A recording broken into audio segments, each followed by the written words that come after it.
বন্ধুরা দেখুন আমার গাছের বেল ফুল হয়েছে।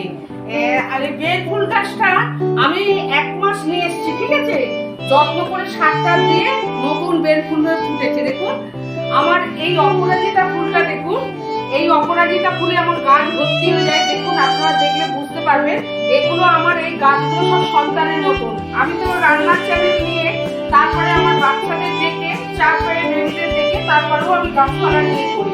দেখুন এই লঙ্কা গাছগুলো, দেখুন লঙ্কা হয়েছে আমার গাছে প্রচুর। দেখুন এইটা হচ্ছে বড় লঙ্কা গাছ, বলছে যে মোটা কি লঙ্কা গাছ বলেছিলেন ভদ্রলোক, লঙ্কা হয়েছে। দেখুন এই গাছটাতেও দেখুন প্রচুর, দেখুন লঙ্কা হয়েছে প্লাস ফুল হয়েছে। এইদিকে আসি, এইদিকেও দেখুন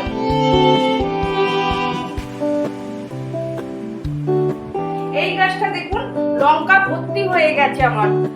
আমার পাড়ার সময় হয়েছে লঙ্কা। এইটাই আমার ধানি লঙ্কা গাছ। দেখুন বন্ধুরা, এই গাছটা পাচ্ছিলাম না, তা পেয়েছি।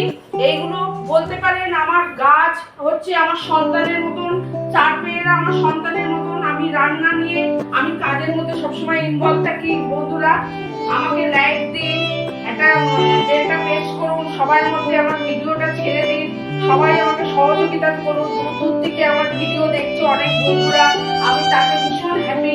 আমি ভীষণ সবার হাত যেন আমার যেন মাথার উপর যেন থাকে, এইভাবে আমি যেন পথ যেন চলতে যেন পারি। আমাদের এই পথগুলো সবাই সোজা পথ দেখে নিয়ে চলুন বন্ধুরা।